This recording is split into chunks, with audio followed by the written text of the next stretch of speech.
In the last video on the nephron, we talked about the different parts of the nephron and how and what, I guess, molecules are reabsorbed by the body in the different parts. If you remember, in the proximal convoluted tubule, we talked about maybe glucose and amino acids and sodium being reabsorbed. When we talked about the ascending part of the loop of Henle, we talked about salts, so that's sodium, potassium, chlorine being reabsorbed. In the distal convoluted tubule, it was calcium, other things. But at least in my mind, when I first learned it, it says, well, how does that happen? How do we actively pump out these things, especially against their own concentration gradients? And what I want to do in this video is get a little bit more depth on exactly what's happening on the borders of these tubules to actually allow these ions to be selectively transported out of the lumen, or the inside of these tubes, or to be reabsorbed out of the filtrate.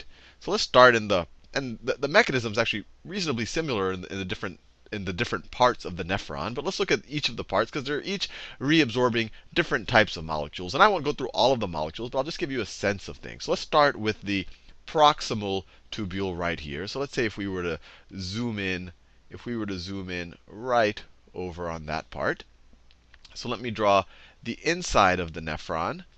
The inside of the nephron maybe looks something like this.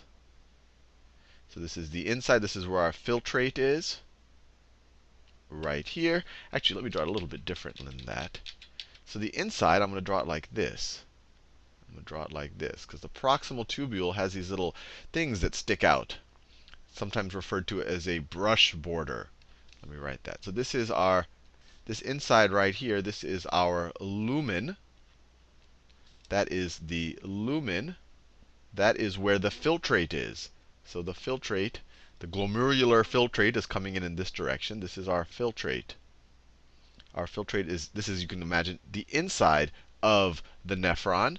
And then the border of the tubule is made up by a bunch of cells. So maybe this is one cell right here. This is another cell right here. Let me make some cells. That's another cell. Obviously, this is a cross section. It would actually be more of a cylinder. It would go around like that. But this is to give an idea. That's another cell right there. And maybe this is their basal side right there. And when we say basal, you can imagine that's kind of the base of the cell. So let me actually, those are good words to know, fancy words. So the side of the cells that are facing the lumen, or kind of facing the inside of our tubule, this is called the apical side. Apical. Apical. And then this side is normally referred to as the basolateral side, or the basolateral, or this membrane. If you view this as a membrane, this would be the basolateral membrane. This is true regardless of what part of the nephron we're in, whether the proximal, whether in the loop of Henle, or whether in the distal part. And what we have here, and on the other sides of these cells, we'll have our peritubular capillaries. And that's another fancy word. So our peritubular capillaries will look something like this. They're actually cells as well. They're actually cells as well. Actually, instead of drawing the cells, I'll just draw it as kind of the tube of, I'll just draw it like this. They're porous. So this is actually blood flow right here. This is blood right here. This is blood right here. I'm not going to do too much detail on the actual cells of the capillary walls. I really want to give you the idea of how things are transported out of the lumen, how they're selectively reabsorbed.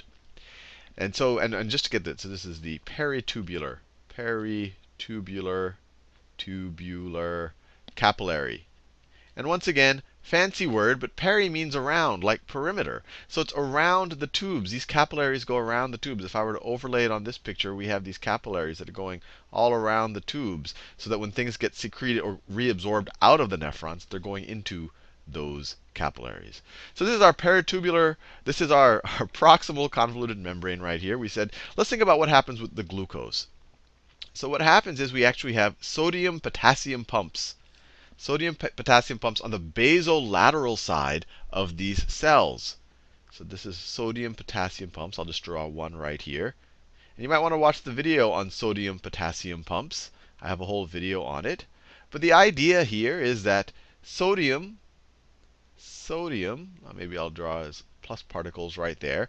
They'll attach on the inside right here, ATP will come along. When ATP attaches to the right part of this protein, it'll change its shape, its conformation, and then the protein will essentially close on this side and open on that side, and then send.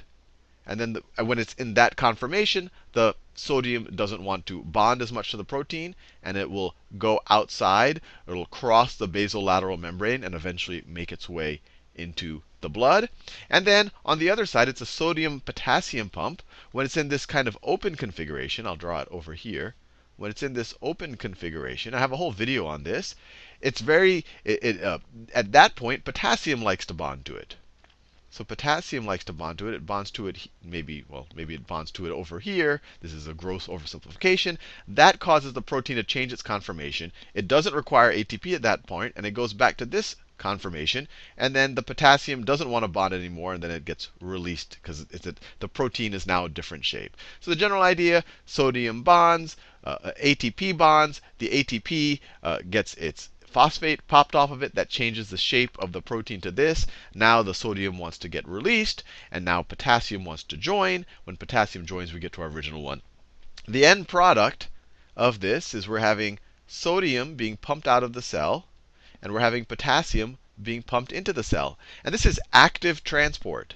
This is active transport. Why is it active transport?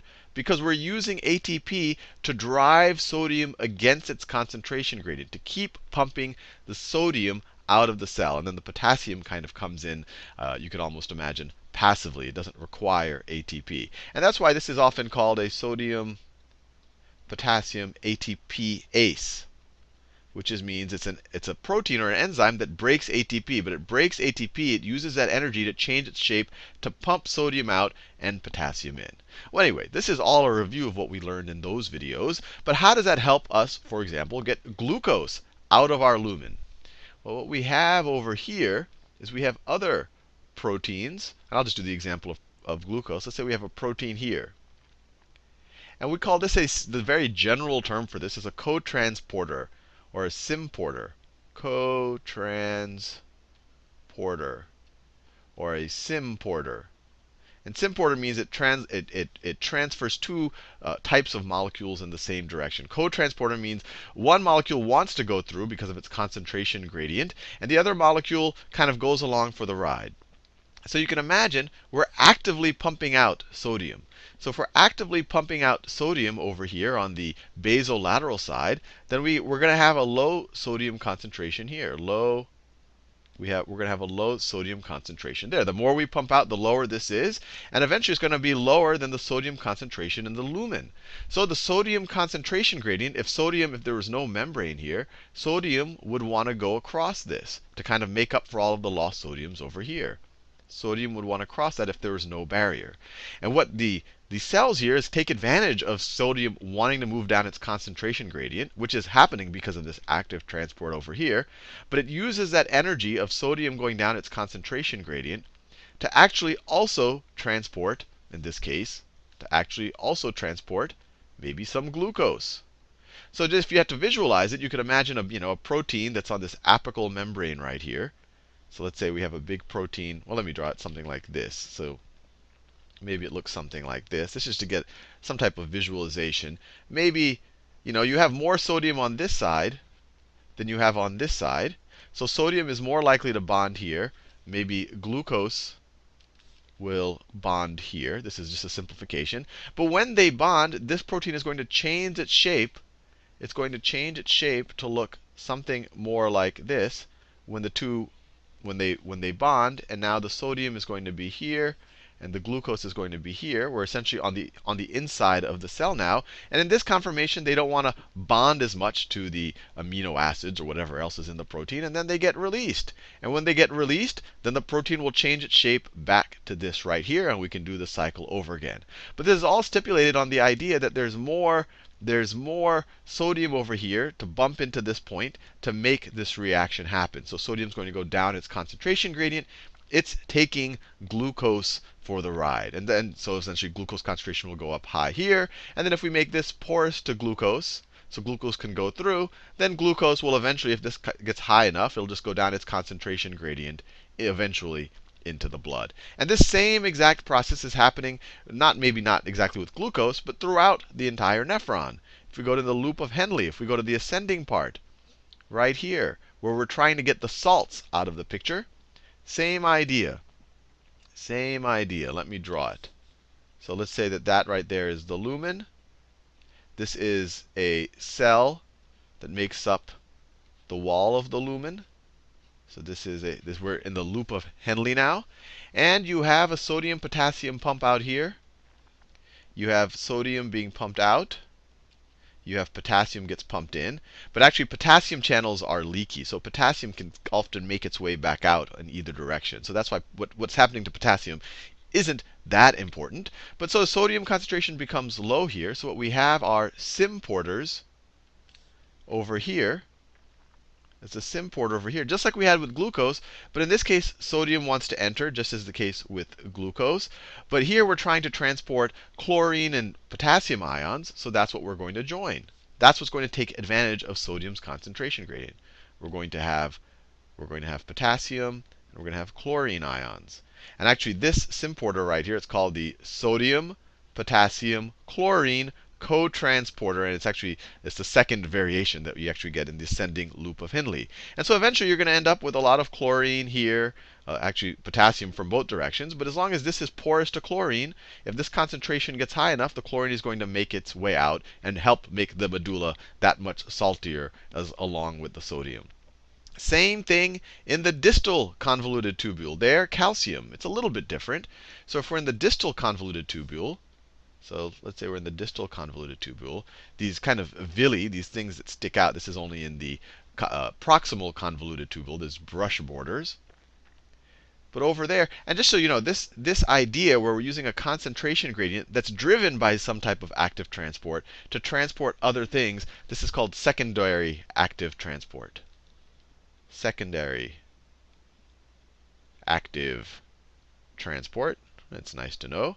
And then just finishing up at the distal convoluted tubule. So this was the lumen. Let's say that this is the lumen right here. Let's say, so we have cells on either side of that. I think you get the general idea. The distal is a little bit different. So let's say that this is a cell. And let's say that this is a peritubular capillary right here. This is our blood. What we have here is, once again, we're pumping sodium out. We're pumping sodium out. Sodium potassium pumps has a whole video on that, and that pumps potassium in. So you end up with a lot of sodiums over here. The membrane, the apical membrane that faces the lumen, it's porous to calcium. So calcium, as whatever the concentration of calcium here, it's going to be here. So maybe you have calcium. These are calcium ions, just like that, floating around. And right here, what you have is an antiporter. So our concentration in the blood of sodium is going to be higher because we keep pumping it out. And so sodium, if you let it go down its concentration gradient, would go back in. And so maybe right here, you have some sodium going down its concentration gradient going back in. And then when that goes in, that you can almost imagine as some type of a rotating door, it makes the calcium go out. You can try to visualize yourself how a protein would actually do that. I kind of imagine a revolving door. The sodium makes the door revolve. The calcium is in the other part of the door, and it gets spit out. So this is called an antiporter because they're going in different directions. But once again, it's secondary active transport. Because the only way that this could work is if we have active transport using ATP of the sodium out of the basolateral membrane in every one of these cases. Anyway, hopefully you found that useful. It's more detailed than you normally get on how the nephron is actually pumping things out of the lumen into the peritubular capillaries. But for me, it made things a lot more concrete. It helps me really kind of internalize what the nephron is up to. Thank you for watching this video. Don't forget to like the video.